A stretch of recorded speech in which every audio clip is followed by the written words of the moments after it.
Why? They sought God, and God transformed them. God changed the situation. God stepped into their matter, and God became the only matter that mattered. It is time to seek the Lord. Praise the Lord. Amen. Example of such a person was Brother Jacob. Brother Jacob. And we're going to look at his case as the Lord helps us this morning, giving us understanding to know that it is time to seek the Lord. I want you to open your Bible in Genesis chapter 28. Genesis chapter 28.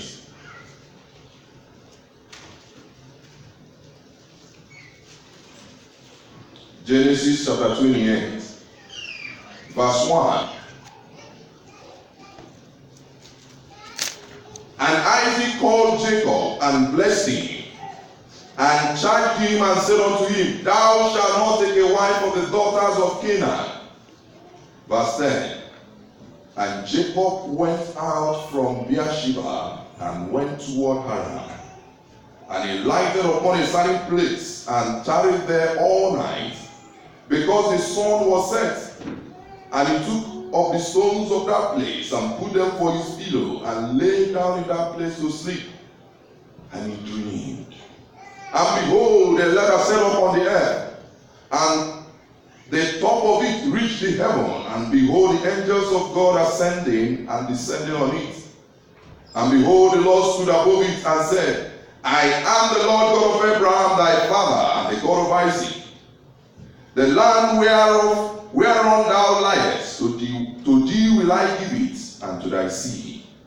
And thy seed shall be as the dust of the earth, and thou shalt spread abroad the west, and to the east, and to the north, and to the south. And in thee and in thy seed shall all the families of the earth be blessed. And behold, I am with thee, and will keep thee in all places whither thou goest, and will bring thee again into this land, for I will not leave thee until I have done that which I have spoken to thee of. Praise the Lord. Amen. That was the case of Brother Jacob. He was blessed by his father, and he had issues with the blessing. It was a life-threatening situation. Esau has married his twin brother. We know the story very well. And because of events that had happened, Jacob, he was a supplanter. He cheated his brother and took the birthright.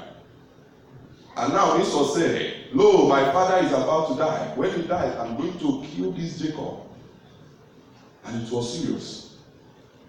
And Jacob was packaged to leave, to go and seek for a wife. But actually, that wasn't the primary purpose. The primary purpose that forced him out of his father's house was that Esau was about to kill him. There was a big problem. Issues of life. Esau was coming to kill him. And Jacob had to leave house. But that's not what we are looking at. But before we go ahead, I need to help us to understand between Jacob and Esau, the difference between them. Esau was described as the man. He was described as a man of open field. He was living in the field. Esau, we know, was a hunter. Because when his father was about to die, or to ask him to go and prepare a venison and he would bless him, Esau went to hunt. But we want to ask ourselves, who was Isaac? And where was Isaac coming from? Their father. We looked at Abraham, the friend of God, a man blessed immensely by God. Abraham was richer than nations. He said to the kings of Sodom and Gomorrah, far be it from me that I should take anything from you. So that you wouldn't say you have blessed Abraham of the Most High God.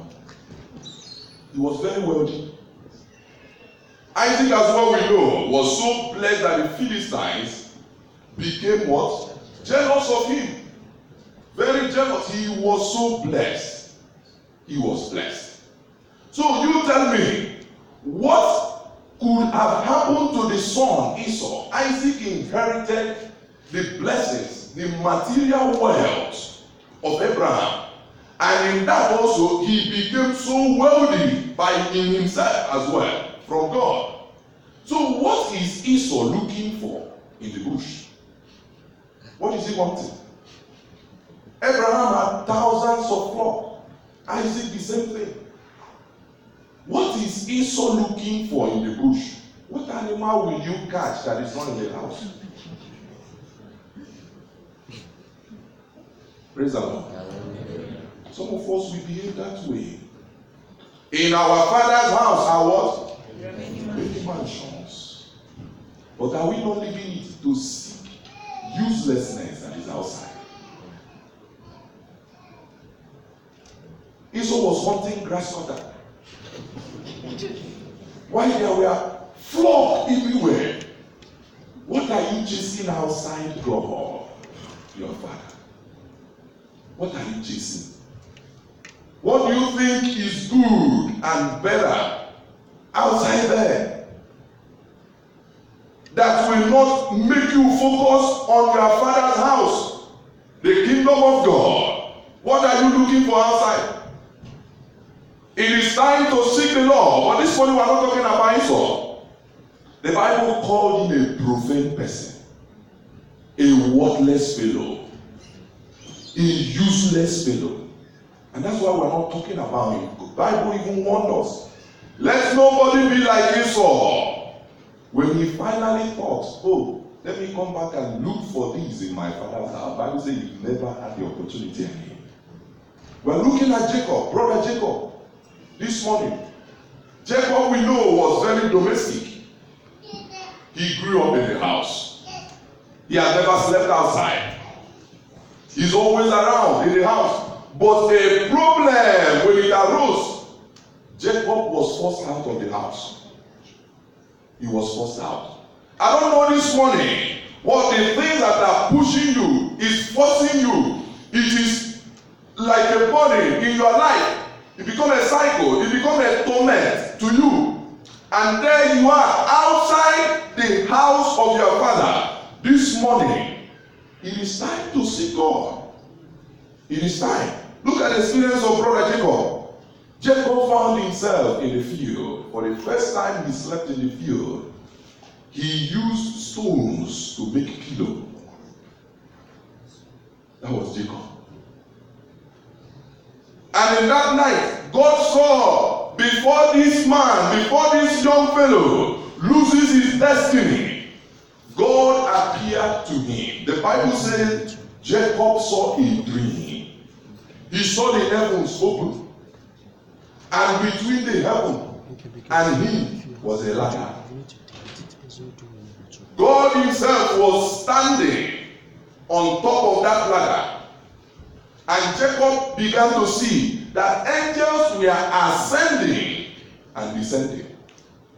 We may not understand this very passage of the scripture until we make reference to Jesus in the book of John, chapter 1, verse 50.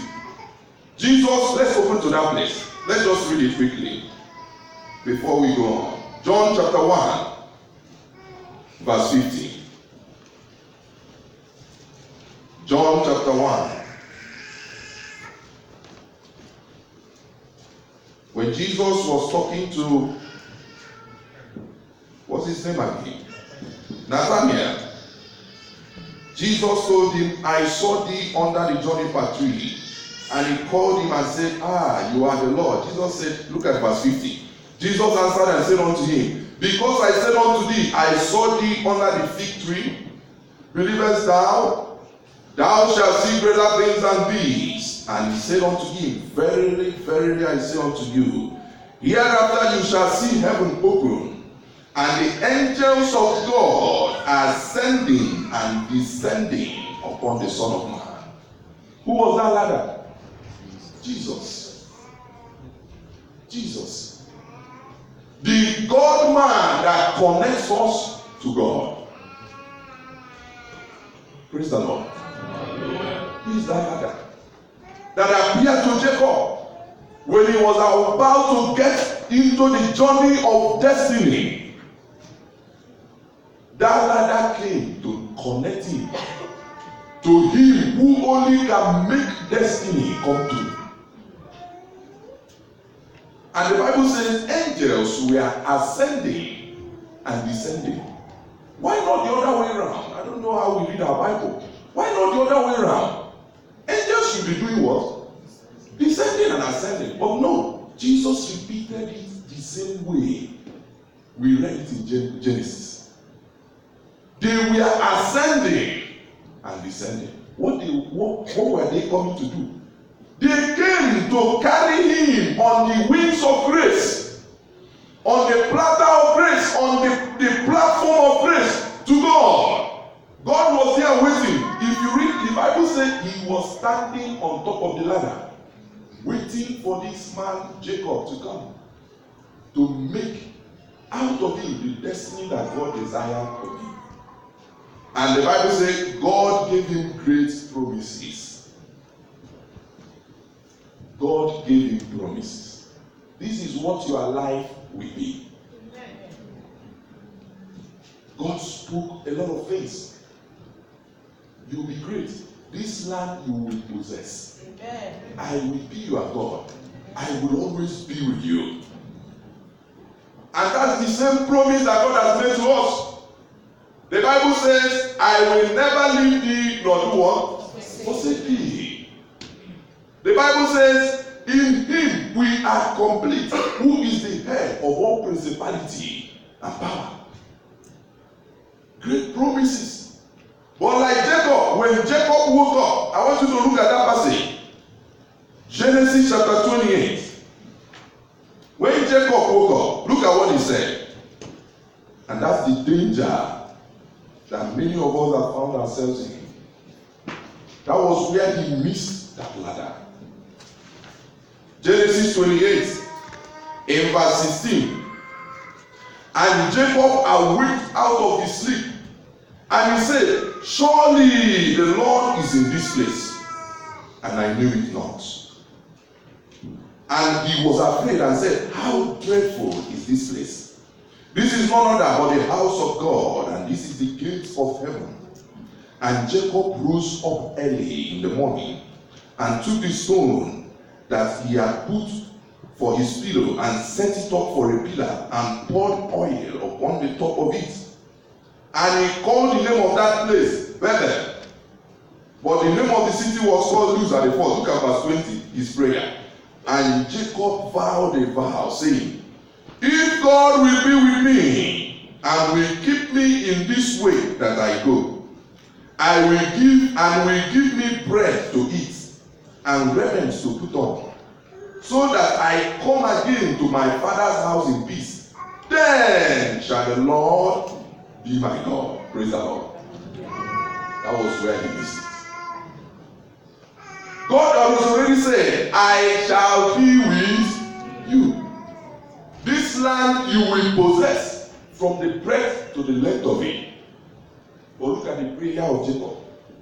If only God will give me clothing and bread, and keep me in this way, I, Jacob, go.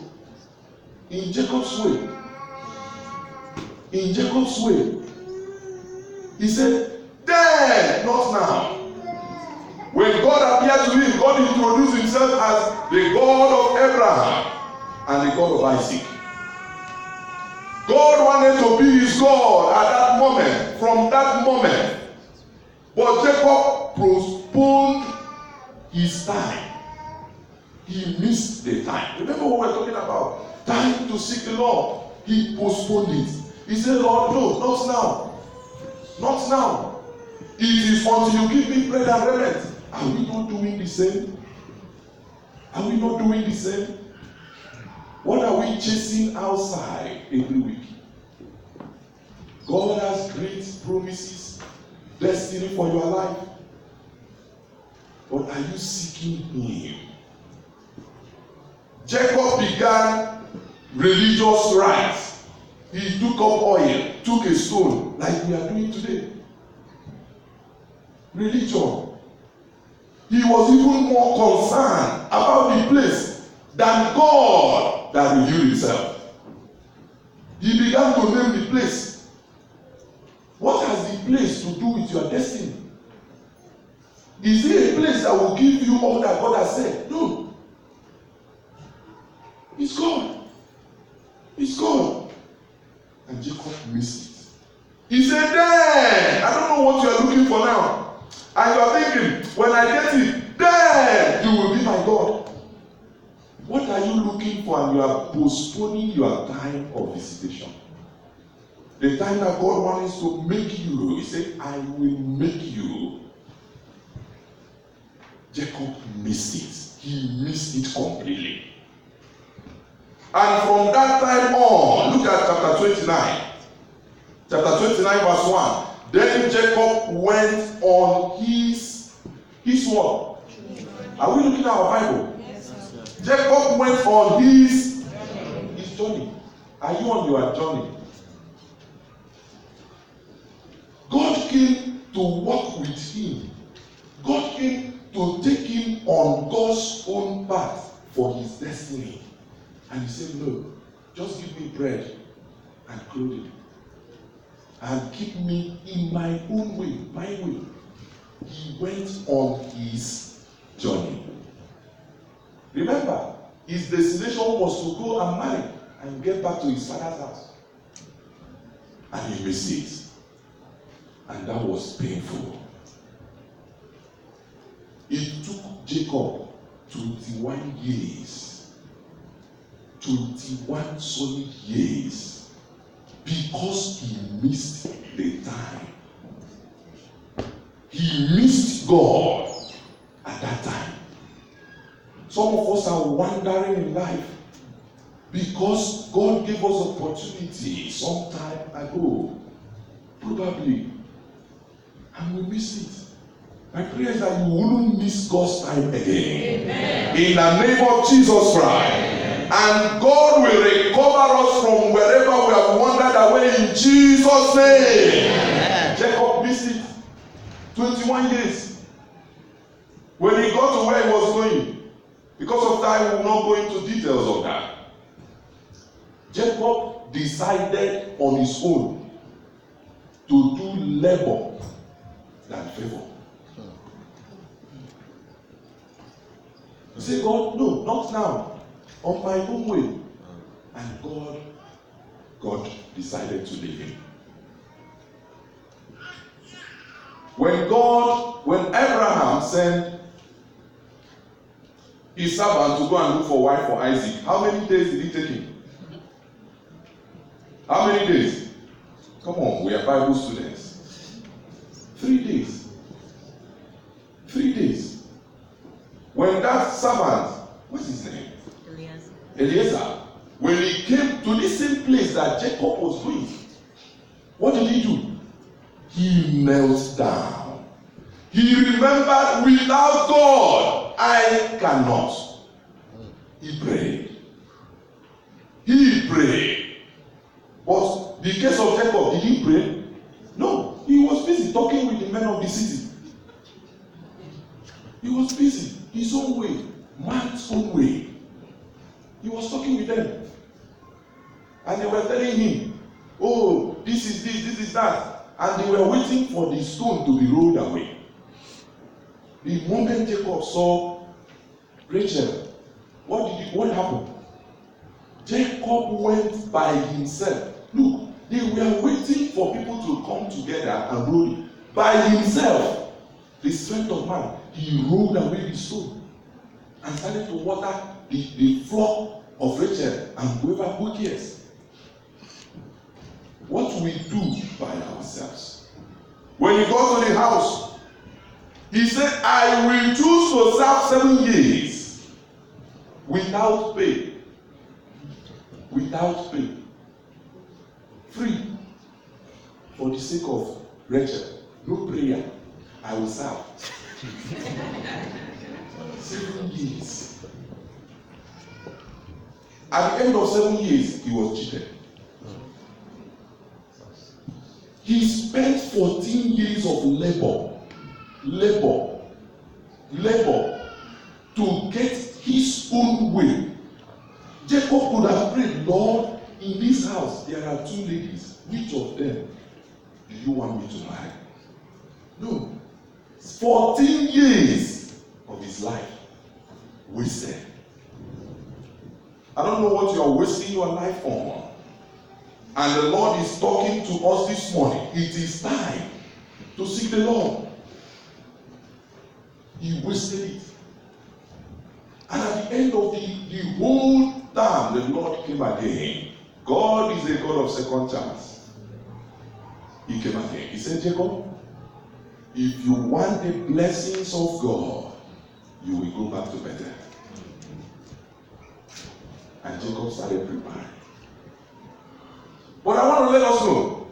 Look at verse chapter 28. In verse 11, the Bible says, and he lighted upon a certain place and tarried there all night, because the sun was set. The sun set over Jacob. If it was ordinary sun, why didn't he say when he woke up that the sun did what? Arose on him. No.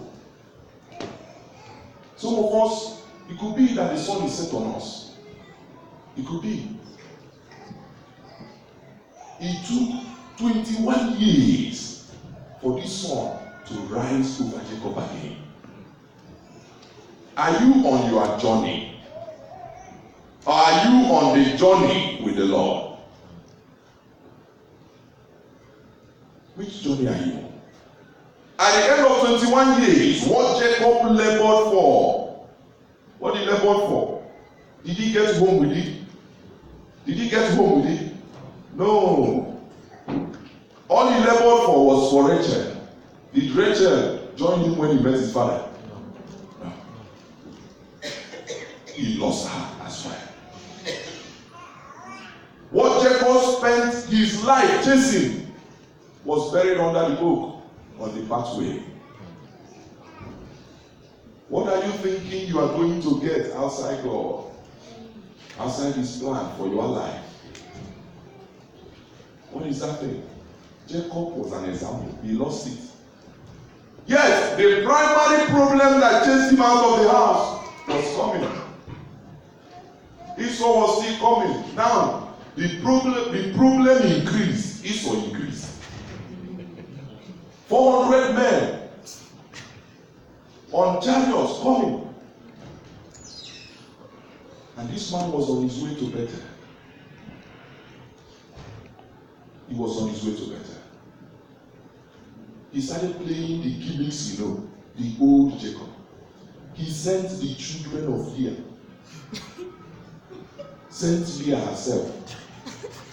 Submitted all of them to the sword. Sent cattle. He was clever. Why did he miss the ladder the first time? He was clever. You can imagine when the angels were ascended and God was asking, where is Jacob? And they told him, this man is clever. He saved Jacob. He gave all, but he didn't solve the problem. He didn't. Until he was left alone. This morning is time to seek God. What are you chasing outside? When will you come to that realization that every other ground is sinking sand? When will your eyes be open to understand that we are going home? We are passing through this pilgrim path. Some of us are on our journey, distracted by the fair land on the side. It is time to seek the Lord. God of second chance has come again.